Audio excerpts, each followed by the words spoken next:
अस्सलाम वालेकुम। प्रोग्राम रोज़ नामचा के साथ मैं हूं आपका मेज़बान वसीम साबिर और आज मैं मौजूद हूं समनाबाद गोल चक्कर के सामने हनी पान शॉप पर, जहां पर शूटर की जानिब से गोलियां चलाई गई। मेरे साथ यहां पर वो लोग भी मौजूद हैं जो दुकानदार हैं और इसके अलावा एनी शाहीन है।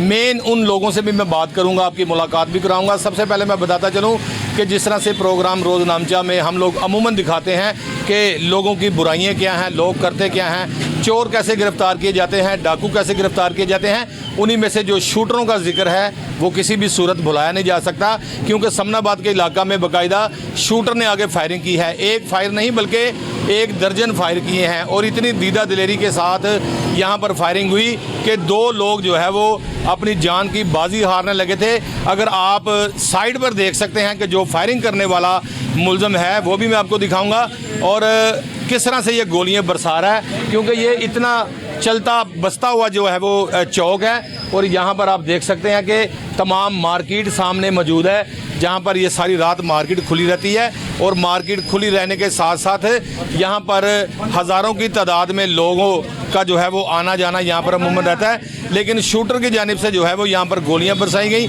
एक पान शॉप है, मैं वजूहात भी बताऊँगा क्योंकि गोलियाँ चलने की वजूहात क्या थी, क्योंकि मेरे नाजरीन ये भी जानना चाहते हैं कि शायद इनकी कोई लड़ाई थी, कोई झगड़ा था, इनकी कोई आपसी दुश्मनी थी, पुरानी रंजिश थी। कोई ऐसा मामला नहीं था। मेरे साथ यहाँ पर एक ऐसा शहरी मौजूद है जो दुकानदार है। सबसे पहले उनकी जानिब चलते हैं। ये मेरे साथ भाई मौजूद हैं, इन्होंने बाहर जाने के लिए पैसे दिए थे। मैं चाहूँगा कि तमाम जो बात है इन्हीं की ज़ुबानी जान लेते हैं। भाई मुझे सबसे पहले अपना नाम बताओ। अब्दुल मनान। अब्दुल मनान, आप दुकान पे मौजूद नहीं थे। आपका मामला किसके साथ चल रहा है, किसके ऊपर आपको शक है, किसके ऊपर आपको यकीन है? मेरा तस्खीर के साथ मामला चल रहे थे, उसके ऊपर हमने FIA के अंदर भी केस करवाया हुआ था और हमने समनाबाद थाने के अंदर उसके ऊपर पहले FIR करवाई हुई। किस चीज़ की? चेक का पर्चा है था 489F। जिस तरह से नाज़रीन चेक डिसऑनर चेक बाउंस का पर्चा होता है 489F, उसका पर्चा कराया था। असल मामला क्या है? असल मामला ये था कि उसका मेरे साथ लेन देन का मामला था। कितनी देर से? तकरीबन पिछले 1.5-2 साल से ना वो मेरे पास आता जाता था। पुराना दोस्त था या दोस्त बना था या किसी ने बनाया था? नहीं, दोस्त यहाँ से बना था कि मतलब मेरा कस्टमर था, यहाँ से आता था सामान। नाज़रीन अमूमन पानों की दुकान पे जो लोग आते हैं वो पहले एक बोतल पीते हैं, फिर उसके अलावा मुंह में पान रख लेते हैं, रखने के बाद फिर सिगरेट लगा लेते हैं और सिगरेट ऐसे करके खड़े होकर पीते हैं। फिर वो दुकानदार 1 महीने में उसका दोस्त बन जाता है। आहिस्ता आहिस्ता लोग उधार करना भी शुरू कर देते हैं। आखिर जब ज़्यादा उधार चढ़ जाता है तो फिर वो नौजवान गायब हो जाता है। फिर वो दुकानदार को अजीबो गरीब ख्वाब भी दिखाता है कि मेरा लंदन में कारोबार है, मेरा इस मुल्क में कारोबार है। लोग फिर उसको बाहर जाने के लिए पैसे देते हैं, फिर वो कहते हैं जी हमारा जानने वाला है। अच्छा जी मनान साहब, फिर क्या हुआ? फिर हमने इसके ख़िलाफ़ FIA के अंदर भी केस करवाया हुआ था। अब वकूए से तकरीबन 2 घंटे पहले मेरे एक दोस्त है अरबाब, उसको कॉल आती है कि मनान को बोलो कि FIA का केस वापस ले ले और थाने में जो पर्चा करवा रहा है वो वापस ले ले। उसने कहा कि यार नहीं, मैं पर्चा वापस नहीं लेना, आपका हमारा तनाज़ा यही है कि आप हमें हमारे पैसे वापस कर दो। हमारी आप कितने पैसे दिए थे?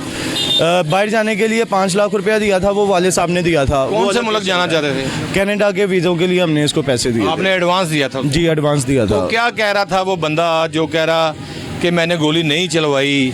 अब पता चल रहा है कि फायरिंग उसी ने करवाई है किसी शूटर से। उसका जो है ना, उसने 1:30 बजे के करीब पहले ही फ़ोन करके हमें थ्रेट किया कि आप अपना पर्चा वापस ले लो, नहीं तो हमने अपना बुरी बिस्तरा गोल कर लिया, हम निकल गए हैं, हमने इसको यहाँ पे कारोबार नहीं करने देना।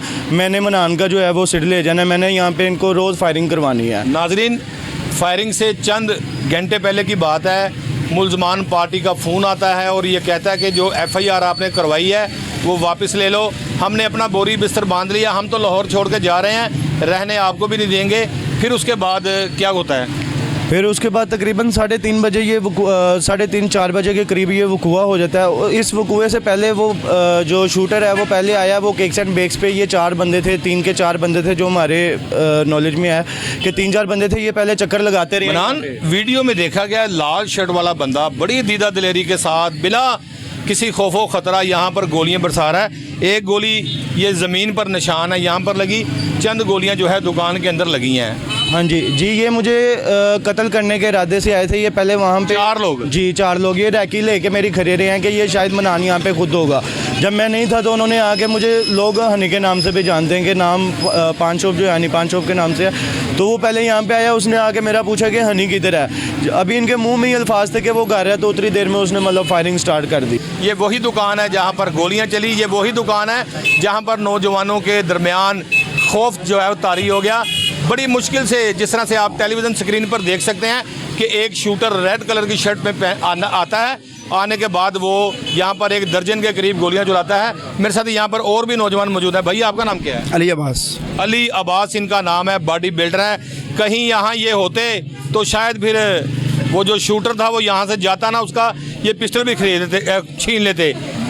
मुझे ये बताओ कि जो सारा वाक़या पेश आया है इसको किस तरह से देखते हैं और ये फायरिंग करने वाला कौन हो सकता है? सर ये जिन्होंने इमरान भाई ने मतलब पैसे लेने हैं ना, मतलब मेरे ख्याल से तो वही हो सकता है, क्योंकि जैसे वो बता रहे हैं कि उन्होंने फ़ोन पर धमकियाँ लगाई हैं इनको, तो सारी बात है फिर हमारा फोकस उस पर जाएगा ना कि वो बंदा ही है। फायदा हुए के बाद मुझे थ्रेड कॉल्स आती रही हैं कि तेनों ਅਸੀਂ पहले कह रहे हैं कि तू पर्चा वापस ले लै, तो अगों फिर मजीद पर्चे करा रहे हैं साढ़े ते, तू दुकानदारी नहीं करनी, तेनों ਅਸੀਂ ਇੱਥੇ कारोबार नहीं करन देना, तेनों ਅਸੀਂ छड्डना नहीं हैगा। मजीद ये 5:20 पे तस्कीर के छोटे भाई की सुलेमान की मुझे कॉल्स आती रही। मनाने एक चीज़ बताओ, जब आप पैसों का तकाजा करते थे ये कहते क्या? मैंने पर्चा करवाया था, पर्चे के दौरान इन्होंने मार्केट के कोई 5-7 बंदे बीच में डाल के इन्होंने मुझे पैसे दिए थे, थोड़े से 50,000 रुपया इन्होंने मुझे दिया था। आपने FIA में भी दरख्वास्त दी थी? जी FIA में पापा ने दिया है, पापा का अलग इनके साथ मामला है और मेरा इसके साथ अलग है। अच्छा जी, मैं पापा की जानिब भी चलूँगा, लेकिन मैं बताऊँ आजकल जिस तरह से हमारे पाकिस्तान में जितने प्लाट हैं उससे दुगने प्रॉपर्टी डीलर भी हैं, यानी कि उतने प्लाट भी नहीं हैं जितने प्रॉपर्टी डीलर हैं। तो इसी तरह से जो लोग बाहर भिजवाने का झांसा देते हैं, इतने लोग बाहर जाने के ख्वाहिशमंद नहीं हैं जितने हमारे यहाँ पर एजेंट मौजूद हैं जो कि लोगों को बाहर भिजवाने का काम करते हैं। जिस तरह से मनान से उन्होंने पैसे हड़प कर लिए हैं, ये नौसरबाजी होती है, लेकिन FIA की जानिब से बिल्कुल भी कोई ऐसा इकदाम नहीं उठाया जा रहा। एप्लीकेशन भी दी गई है। अच्छा मनान, आपका टोटल रकम कितनी थी, कितनी देर पहले दी थी? मैंने उससे 2,85,000 रुपया लेना है जो मेरा उससे पर्सनल है, और पापा का जो है उससे वो 5 लाख रुपए का है। हमने वीज़ों का उसको 5 लाख रुपया दिया था जो वो एक साइड पे है। 7,85,000 रुपये आपने उनसे लेने थे? जी हाँ जी ऐसे ही है। तो फिर उसने आपका कोई वीज़ा सीधा नहीं लगवाया? नहीं, कुछ भी नहीं। समझ लें कि वो 20 दिसंबर का इसने बोला था कि 20 दिसंबर को इनकी फ़्लाइट है, 19 दिसंबर को आगे कहता है कि यार वो फ्रॉड हो गया, वो ये हो गया, वो हो गया, फेक दिखा दी थी, फेक टिकट तक उसने। अच्छा जी, मैं चाहूँगा कि मैं इनके वालिद से भी बात करता हूँ। आप अपना नाम बताइए जी। मैं गफूर मेरा नाम है जनाब। गफूर साहब, ये मनान आपका बेटा है? जी भैया अल्हम्दुलिल्लाह। अच्छा, मुझे एक बात बताएं, वीडियो को देखने के बाद आप सजदे में ज़रूर गए होंगे कि काश मेरा बेटा, मैं समझता हूँ कि दुकान पे से चला गया था। हाँ जी। अगर खुदा ना खासा दुकान के ऊपर होता तो फिर क्या होता? ये तो देखें जी, वो तो कत्ल के इरादे से ही आया था, है तो ये इरादा कत्ल ही है, लेकिन पुलिस वालों से हम रिक्वेस्ट कर रहे हैं, हम उम्मीद भी करते हैं कि शायद उनके दोबारा उसको मौका ना मिले, उसको दोबारा मौका ना मिले, तो 324 लगाई जाए उस पर। तो वो कह रहे हैं कि 324 के लिए ज़ख्मी होना ज़रूरी है कि पहले गोली फायर लगे। नहीं, ऐसी बात नहीं है, बिल्कुल नहीं। 324 होती है। देखिए, मैं आपको डेफिनेशन बता दूं मुकदमात के हवाले से। 324 जो है वो लाजमी नहीं है किसी को फायर लगे। मेरे पास आज भी मेरे मोबाइल फ़ोन के अंदर 10,000 FIR मौजूद हैं जो फायरिंग की गई है शाहरायाम पर, उसके अंदर 780 भी लगी है, फायरिंग की गई है, कोई बंदा ज़ख्मी नहीं हुआ, 324 भी लगी है और 506B भी लगी हुई है। 506B का मकसद होता है धमकियाँ देना। ये पुलिस की बात गलत है, सरासर गलत है कि उसका ज़ख्मी होना। इसका मकसद है कि पुलिस अब इंतज़ार कर रही है, उस मुलज़िम को गिरफ़्तार नहीं कर रही, अब इंतज़ार कर रही है कि दोबारा वो आए, वो आगे ज़ख्मी ना करे बल्कि कत्ल करे। हम बड़ी दफात लगा देंगे 302 की। फिर क्या कहती पुलिस वालों की तरफ से तो ऐसे ही हुआ है, उन्होंने थाने वालों ने ये कहा कि 324 नहीं बनती। मैंने पहले उनको ये कहा कि आप 780A लगाएं, तो कहते ये पब्लिक प्लेस पे नहीं है, पब्लिक प्लेस ये है कि बाहर की तरफ सड़क की तरफ। गफूर साहब मेरे साथ रहिएगा। मैं अपने कैमरामैन से कहूँगा जैसे जैसे मैं घूमता जाऊँगा वैसे वैसे दिखाना है, और मेरी आवाम जो मुझे देख रही है करोड़ों की तादाद में, बूढ़े बच्चे, जवान, ख़वातीन, मर्द, सिर्फ मुझे ये बताएं कि जिस जगह पे मैं खड़ा हूँ क्या ये शाहरायाम नहीं है? पीछे हटे जी, ज़रा मैं दिखाऊँ, ये शाहरायाम नहीं है। हट जाए जी, आप भी ज़रा साइड पे आ जाएं। ये देखें जी, ये शाहरायाम नहीं है, ये दुकानें चल रही हैं और ये सड़क चल रही है, और ये देख सकते हैं कि सरेआम सामने ख़रीदो फरोख्त हो रही है। तमाम चीज़ें देख सकते हैं। मेरे पास से मोटरसाइकिल सवार गुजर रहे हैं, ये शाहराह आम नहीं है। ये देख सकते हैं गाड़ियां, मोटरसाइकिलें, रिक्शे गुजर रहे हैं, क्या ये शाहराह आम नहीं है? मैं इस वक्त सड़क के दरमियान खड़ा हूं और सड़क के दरमियान ये रिक्शा ड्राइवर चला रहा है। आप जो रिक्शा चला रहे हैं ये सड़क नहीं है? सड़क है। बताएं जी, ड्राइवर बता रहा है कि सड़क है और पुलिस कहती है शराय आम नहीं है, ये सड़क ही है जो कि मैं आपको दिखा रहा हूँ। ये शराय आम ही है और शराय आम पर जो है वो जब फायरिंग की जाती है तो 780 भी लगाई जाती है। जब किसी के ऊपर फायरिंग होती है तो 324 भी लगाई जाती है। तो इसलिए जो मुकदमा दर्ज किया गया है वो सिर्फ और सिर्फ, मैं बताता चलूँ अपने नाजरीन को, जो मुकदमा दर्ज किया गया है वो सिर्फ यहाँ पर फायर मारने का। मेरा कैमरामैन दिखा सके, ये फायर है जो कि लगा है ज़मीन पर। नुकसानदही से कहते हैं। नुकसानदही का मकसद 440 440 जो कि दफात है।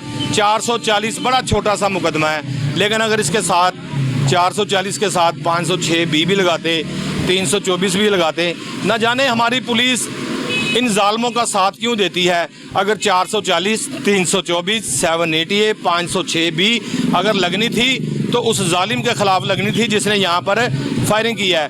दुकान के अंदर की मैं सूरत हाल भी आपको दिखाऊंगा। अच्छा जी, मुझे एक और चीज़ बताएं इस हवाले से, जब फायरिंग हो जाती है, भगदड़ मच जाती है, उसको देखा जाता है कि वो मोटरसाइकिल पर चला गया है, उसके बाद किसी ने आपके साथ रब्ता किया? सुलेमान ने रब्ता किया था। सुलेमान कौन है? तस्कीर का भाई छोटा। दस्तगीर कौन है मेरे भाई? जिसको मैंने पैसे दिए हैं। जिसको आपने पैसे दिए थे उसके भाई ने आपके साथ रब्ता करके वैसे ही हालचाल पूछा, हाँ जी की हालचाल है जी, ठीक ठाक हो? वो चेक करना चाहता था कि मर गया कि जिंदा है? नहीं नहीं, उसने मुझे कॉल किया, कहता है कि वे लव फिर ज्यादती नहीं है कि ਤੁਹਾਡੇ ਤੇ फायरिंग कोई करा रहा है ਤੇ पर्चे ਤੁਸੀਂ ਸਾਡੇ ਤੇ ਘਟਾ ਰਹੇ हो। तो मैंने कहा यार इस फायरिंग के मुतल्लिक क्या उसी वक्त शोर मच गया था? कुछ भी नहीं ऐसा हुआ।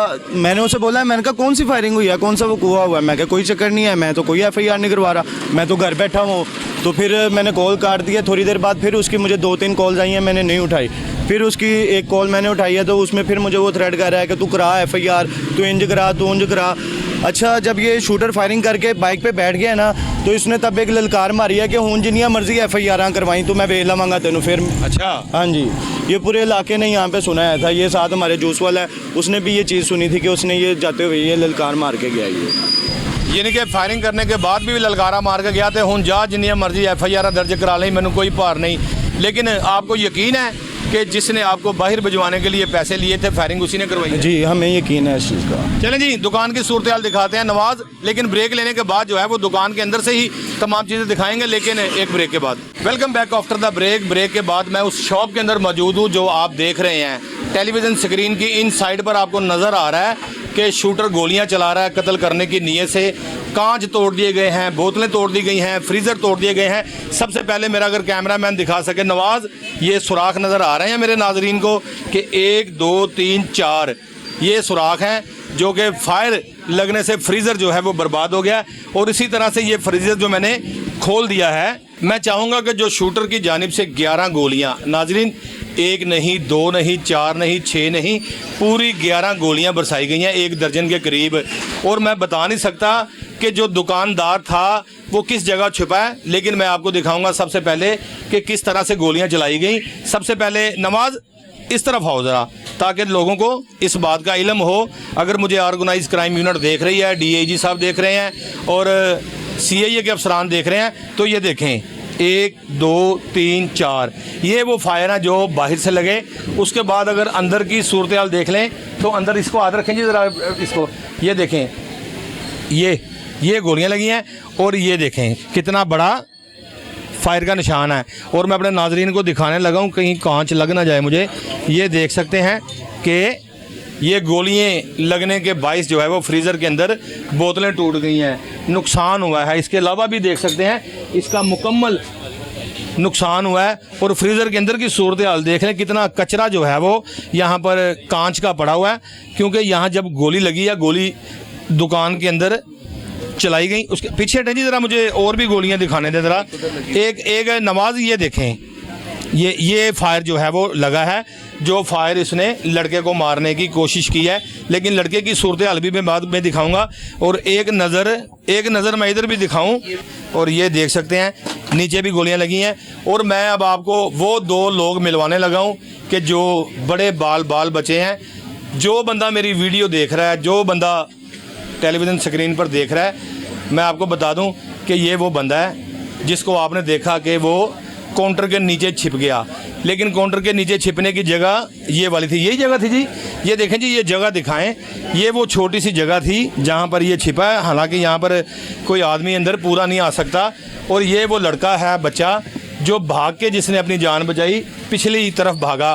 बेटा, दुकान पे आप मौजूद थे, सारी बात मुझे एक बार बताओ, ताकि मुझे पुलिस अफसरान भी देख रहे हैं, शहरी भी देख रहे हैं, और मुझे वो लोग भी देख रहे हैं जो इंसाफ करते हैं। क्या हुआ, क्या था सारा मामला? हम लोग यहाँ पे बैठे हुए थे, बिल्कुल नॉर्मल, अपना आपस में जिस तरह बैठ के हंसी मजाक कर रहे होते हैं, बातचीत कर रहे होते हैं। कौन कौन थे? मैं और अब्बास भाई थे। अब्बास भाई, मैं फिर आपको बता दूं, अल्लाह ने आपको नई ज़िंदगी दी है। हम आपस में बातचीत कर रहे हैं, साथ कस्टमर देख रहे थे। इतनी देर में एक आता है आदमी, वो आगे पूछता है, लाल शर्ट वाला, वो आगे मेरे से पूछता है कि हनी किधर है। अभी मैं बोलने लगा, हनी आपका क्या लगता है? हनी मेरा बड़ा भाई है। आपका बड़ा भाई है? बड़ा भाई है। क्योंकि मैं बताऊं नाजरीन, पानों की दुकान के ऊपर शिफ्टें लगाई होती हैं, क्योंकि 24 घंटे ये दुकानें खुलती हैं। 8 घंटे एक भाई बैठता है, 8 घंटे वालिद बैठता है, 8 घंटे कोई और भाई बैठता है। इस तरह से दुकानों के सिस्टम चलते हैं, घरों के मामलात चलते हैं। अच्छा जी, आपकी सेकंड शिफ्ट थी? मेरी सेकंड शिफ्ट थी। कितने बजे आते हो? मैं रात आता हूँ 11-12 बजे आता हूँ। 11-12 बजे फ्रेश होके, नहा के, अम्मी से, अबू से, वालदेन से मिल के, खाना पीना करके, फिर उसके बाद दुकान पे आ जाते हो। बंद कितने बजे करते हो, या अगले बंदे को टेक ओवर कर जाते हो? मैं 11-12 बजे रात को आता हूँ। सुबह 11-12 बजे तक, 1 बजे तक, जिस टाइम तक मैं बैठता हूँ बैठ जाता हूँ। फिर वो जोन से, जिन भाई से आपने पहले इंटरव्यू लिया, मैंने हनी भाई से, वो आ जाते हैं। वो फिर रात टिकट चलते हैं हमारा, यानी फिर इस तरह 12-12 घंटे दोनों भाई हम चलते हैं साथ। रात टाइम मेरे साथ ये होते हैं और दिन टाइम दूसरे होते हैं। अब वो आया हमारे से, उसने पूछा है हनी भाई किधर है, हनी किधर है। पंजाबी? हाँ जी, हनी किधर है। मैं बोलने लगा, इतनी देर में ये बोलने ही है अभी कि वो कॉल सेंटर है। कॉल सेंटर का कहा था घर है, ऑफिस का कहा कि पता नहीं किस चीज़ का इन्होंने अभी बोला ही है। उसने यूं कर निकाली है, उसे वेपन निकालते उसने एक नीचे गोली चलाई है।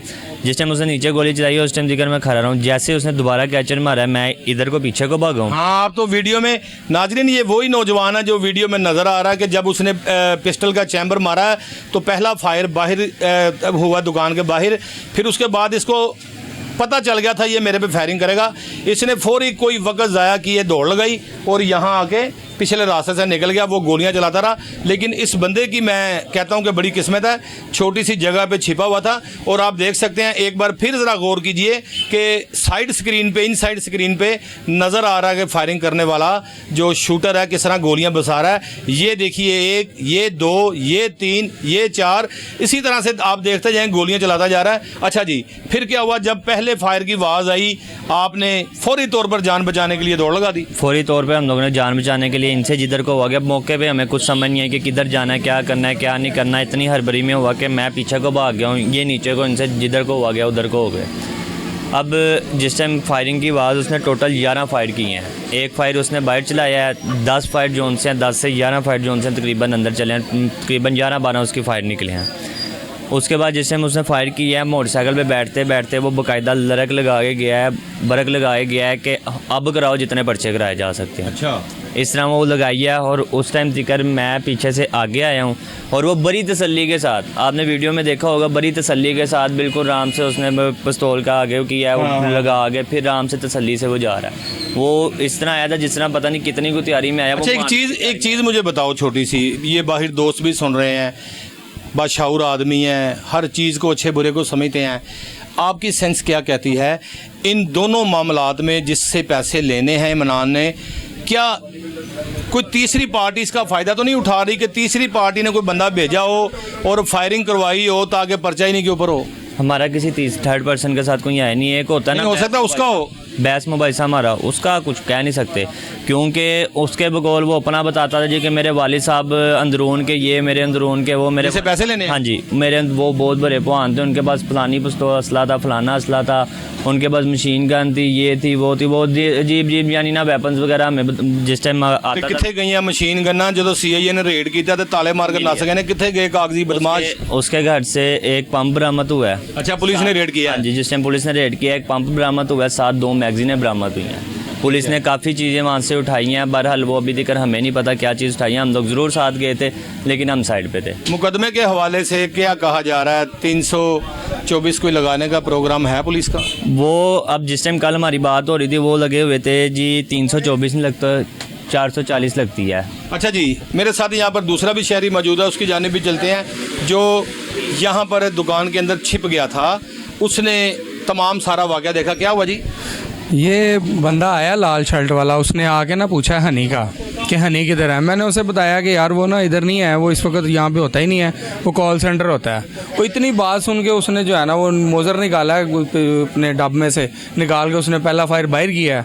उसके बाद हम छुप गए हैं, भाई छोटा बाहर। यार तुम छोटी सी जगह पे छुप गए हो, तुम्हारे कमर के ऊपर से गोलियां? हाँ जी बिल्कुल जी, मुझे नीचे बैठे अंदाज़ा हो रहा था कि कहाँ कहाँ गोलियाँ चल रही हैं मेरी कमर के। आप इंतजार में थे कि कब फायरिंग की आवाज़ बंद हो, मैं बाहर आऊँ, लेकिन बंद हो नहीं रही थी। हाँ जी, मैं यही इंतज़ार कर रहा था कि चलो 2 करेगा, 4 करेगा, फायर करके रुक जाएगा, उसके बाद मैं बाहर निकल आऊँगा। मगर जब वहाँ छिपे थे उस अंदर उसके हाँ जी। जो बना हुआ है छोटा सा, हाँ जी, हाँ जी। दिखाएं जी ज़रा, मेरा कैमरामैन दिखाए, ये क्या बना हुआ है? छोटा सा नलका लगा हुआ है इसके अंदर, और पानी का जो निज़ाम है, ये छोटी सी जगह है। जब यहाँ छिपे थे कलमा पढ़ रहे थे कि बस आज आखिरी? कलमा मुझे पहले पता चल गया था कि अगर ये ज़रा सी भी कहीं एच कर गई तो मैं गया। मुझे पता था वो रुक ही नहीं रहा है, फायर का कहीं भी लग गया, वो हाथ भी उसका नीचे आ रहा था, क्योंकि मैं उधर से ना मुंह हल्का सा इधर करके देख रहा था कि वो भी रुक ही नहीं रहा है गोलियाँ चलाने से। वीडियो में भी नज़र आ रहा था उधर से ना थोड़ा सा, तो मैं उसे देख रहा था, वो तो रुकने का नाम ही नहीं था ले रहा। फिर 15 की कॉल किसने की? 15 की कॉल हमारे सामने टॉपसी बर्गर वाले हैं, तो उन्होंने की थी। ठीक है,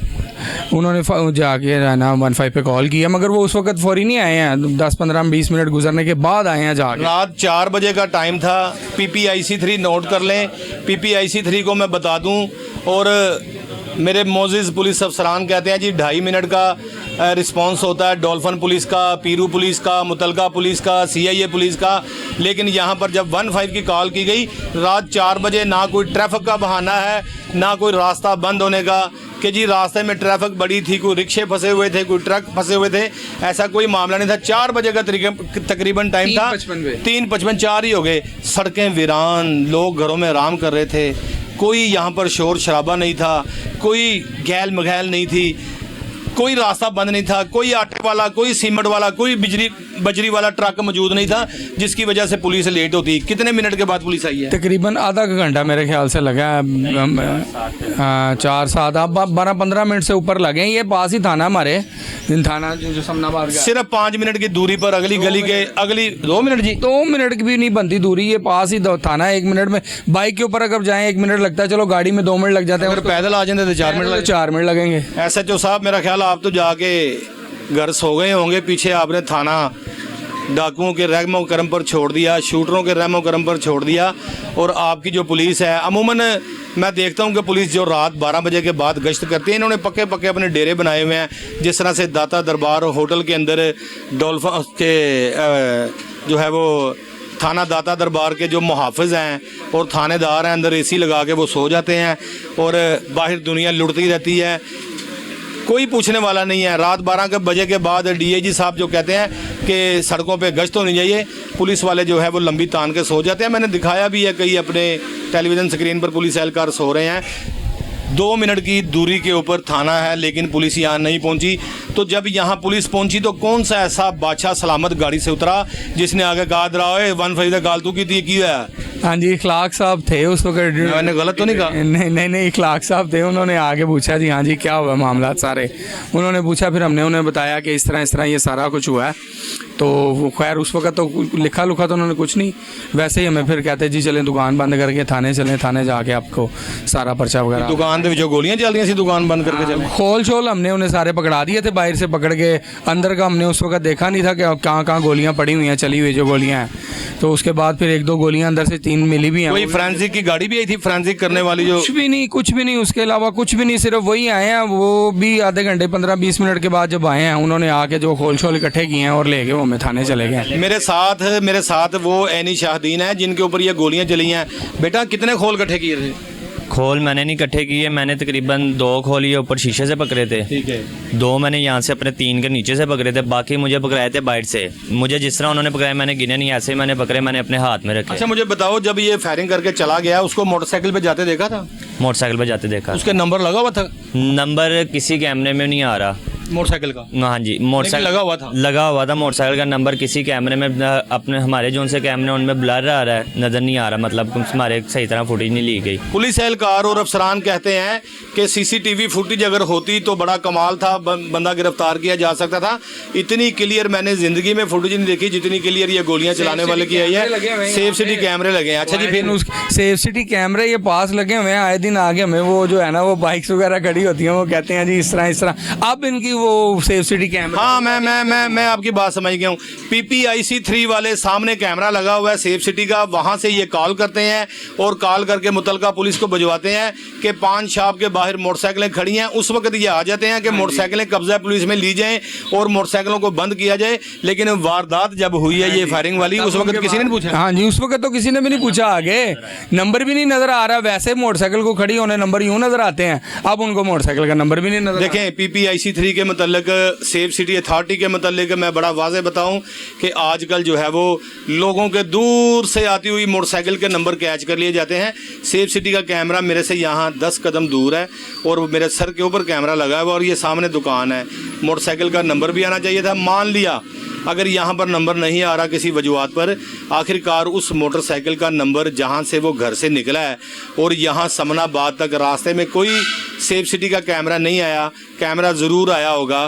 क्या इन्वेस्टिगेशन वाले कहते हैं कि आपको सेफ सिटी के दफ्तर लेके जाना है, वहाँ पे मोटरसाइकिल का नंबर देखेंगे? हाँ जी, वो भाई हो के आए हैं, वो अब्दुल मनान जिन जो मदई है ना, वो भाई हमारे वो हो के आए हैं। मनान आप हो के आए हो? हाँ जी वो हो के आए हैं। मनान से पूछते हैं। मनान एक बार फिर आओ, जरा मुझे बताओ सेफ सिटी के मतलब आपको इन्वेस्टिगेशन वाले लेकर गए थे? जी, मुझे आबिद हुसैन इन्वेस्टिगेशन ASI हैं, वो मुझे साथ अभी लेकर गए थे। हमने वहाँ से सारा मतलब वीडियो वगैरह देखी है, लेकिन उसके अंदर जो है ना वो बाइक का नंबर नहीं आ रहा। तो वो भाई मुझे कहते हैं, जो सेफ सिटी वाले थे, वो कहते हैं कि यार ये हमारा जो नंबर प्लेट वाला होता है ना वो दूसरा होता है, इसके अंदर हम नंबर प्लेट नहीं आ रही है, इसलिए नंबर प्लेट नहीं शो हो रही है। उसको बोलना था जो भी होता है दूसरा होता है, तीसरा होता है, आप ही के पास है। मैं सेफ सिटी के मतलब बताता चलूँ बड़ी वाज़ेह।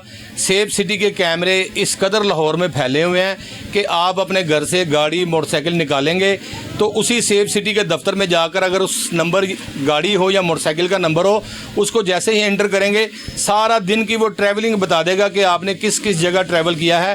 पहले बताएगा कि मीनार पाकिस्तान, फिर अगला कैमरा दाता दरबार, फिर तीसरा कैमरा लोअर माल, चौथा कैमरा ज़िला कचहरी, 5वां कैमरा जो है वो MU कॉलेज। इस तरह से आपको आपकी ट्रैवलिंग बताता रहेगा कि ये मोटरसाइकिल सवार कहाँ से चला है और कहाँ आया। क्योंकि पिछले दिनों भी एक बड़ा दहशतगर्द पकड़ा गया था जो पुलिस वालों को गोलियां मार रहा था, वो ग्रीन टाउन से गिरफ्तार किया गया था और जब उसको गिरफ्तार किया गया तो उसका मैप चेक किया गया कहाँ से, ये भगवानपुरा से इसने पहले पुलिस एहलकार को गोली मारी, उसका नंबर एंटर किया गया, फिर जाके वो नवाब टाउन इलाका से गिरफ्तार किया गया। तो ये सारा प्रोसीजर है मोटरसाइकिल का, नंबर्स का और सेफ सिटी कैमरों की ये कारकर्दगी है। आपको नंबर क्यों नहीं दिया? यहाँ तो नंबर ना लगा हो ना तो बंदा कहता नंबर था नहीं। लेकिन हमने अपने पर्सनल तौर पे जो है ना हमने इसकी इन्वेस्टिगेशन की है तो शूटर का थोड़ा पता चला है। ये चौंक बाबा आजम का रायशी है, इचरे का। जी, इचरे चौंक बाबा आजम का ये रायशी है। ये बाली भट्ट का शूटर है। बाली भट्ट कौन है? बाली भट्ट ये यहाँ के आगे कब्जा ग्रुप है, माफिया बता वगैरह लेते हैं। शबाज भट्ट शूटर्स जो होते हैं वो यही होते हैं, शूटर जो होते हैं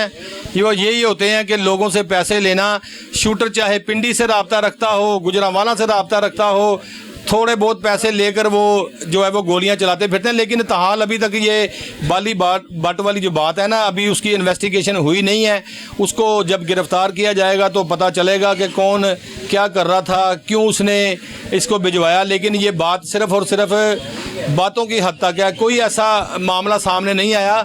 हो सकता है बाली भट्ट ने बंदा भेजा हो सकता है बाली भट्ट ने बंदा ना भेजा हो, लेकिन उसके बाद आपने अपने करीबी कैमरे वालों से चेक नहीं किया मोटरसाइकिल का नंबर? चेक कर रहे हैं। फर्स्ट आगे की नंबर प्लेट जो है ना वो उसकी नहीं लगी हुई, बैक नंबर प्लेट लगी हुई है। बैक नंबर प्लेट के अंदर हमारे कैमरों में भी नहीं आ रहा, और वो जब निकल गया ना तो वो हमारे ये साथ 2-3 दुकानदार हैं उनके कैमरों में नहीं आई, नंबर प्लेट नहीं आया। और सुनने में आया कि ये पहले केक्स एंड बेक्स के बाहर खड़े थे। अभी केक्स एंड बेक्स की हमने रिकॉर्डिंग वगैरह चेक करनी है, तो पुलिस आ रही है, वो रिकॉर्डिंग वो भी चेक करेंगे, तो इंशाल्लाह ताला जो है उसमें नंबर वगैरह आ जाएगा। अच्छा, मुझे एक और चीज़ बताएं, फायरिंग करने वाला एक नज़र आ रहा है जी, लेकिन आप बता रहे हैं कि ये लोग 3-4 थे। जी, वो केक्स एंड बेक्स के गार्ड ने हमें बताया, कहता है कि ये पहले 2 से 3 बार इन्होंने मेरे पास ब्रेक लगाई है, यहाँ पे ब्रेक लगा के ये पैदल आपकी शॉप की तरफ को आगे आ जाते थे। क्योंकि केक्स एंड बेक्स की सिक्योरिटी थोड़ी हाई अलर्ट है, उन्होंने इनको मना किया कि भैया आप यहाँ पे बाइक ना लगाओ, कंपनी की तरफ से हमें कॉल आ जाती है कि बाइक यहाँ पे क्यों खड़ी है। तो वो गार्ड कहता है कि ये सिर्फ मुझे कह के गए हैं कि हम 2 मिनट में बस आ गए। कहता है वाकई ये यूँ थोड़ा सा आगे गए हैं और वापस आके इन्होंने किक मारी है, निकल गए हैं। कहता है 2 बार इन्होंने मेरे पास ना ब्रेक लगाई है इस तरीके से। चले जी, मजीद भी बातें करेंगे, एक ब्रेक के बाद कोशिश करेंगे पुलिस अफसरान को भी साथ ले लें, क्योंकि आज पुलिस अफसरान भी बिजी हैं, लेकिन कोशिश करेंगे कि एसपी इकबाल टोन को साथ लें या किसी और पुलिस ऑफिसर को साथ लें, लेकिन बात करेंगे एक ब्रेक के बाद। जी बिल्कुल, मैं आ गया हूँ इस वक्त थाना समनाबाद के मेन गेट पर। आप देख सकते हैं ये थाना समनाबाद का मेन गेट है, और एसएचओ से मिलने की काफ़ी कोशिश की, लेकिन बादशाह सलामत अपने कमरे में आराम कर रहे थे, शायद वो नहीं आए। हम उसका मौक़िफ़ लेना चाहते थे तमाम इस वाक़े के हवाले से कि यहाँ पर क्या हुआ था क्या नहीं, लेकिन एसएचओ साहब जो है वो शायद कमरे में मौजूद हैं, लेकिन बाहर नहीं आ रहे, वो कहीं बिज़ी हैं या सो रहे हैं, तो इसलिए हम लोग इस वक्त थाने में आ गए हैं। जिस तरह से बताते चलूँ कि समनाबाद के इलाका में पान छाप पर जो है वो 11 फायर किए गए। फायर जो है वो किसी शूटर की जानिब से किए गए थे, जो कि पैसे लेके लोगों को कत्ल करना, ज़ख्मी करना इनका वतीरा होता है। जिस तरह से लोगों की आपने बात भी सुनी कि 11 फायर किए तो लोगों ने भागकर जो है वो जान बचाई। 15 की कॉल जो थी वो 2 मिनट का रिस्पॉन्ड टाइम होता है, लेकिन 15 मिनट गुजर जाने के बाद पुलिस ताख़ीर से पहुंची। लेकिन यहाँ पर एसएचओ से मिलने के लिए आए थे ताकि उनका मौक़िफ़ साथ लगाते, लेकिन एसएचओ साहब अपने कमरे में आराम कर रहे हैं, और हमें उन्होंने वेट करवाया कि वेट करें मैं आता हूँ, लेकिन उनको पता चल गया कि ये मेरा सॉर्ट करने के लिए आए हैं। अब उन्होंने अंदर से जो है वो दरवाज़ा लॉक कर लिया है और कुर्सी से भी गायब हैं। जिस तरह से आला अफसरान कहते हैं कि कोई भी शहरी जब थाने जाएगा तो पुलिस अफसरान उनके साथ बाकायदा तौर पर मुलाकात करेंगे, जो उनका लीगल काम होगा उसको भी करेंगे, लेकिन एसएचओ की जानिब से कोई रिस्पांस नहीं दिया गया इस केस के हवाले से।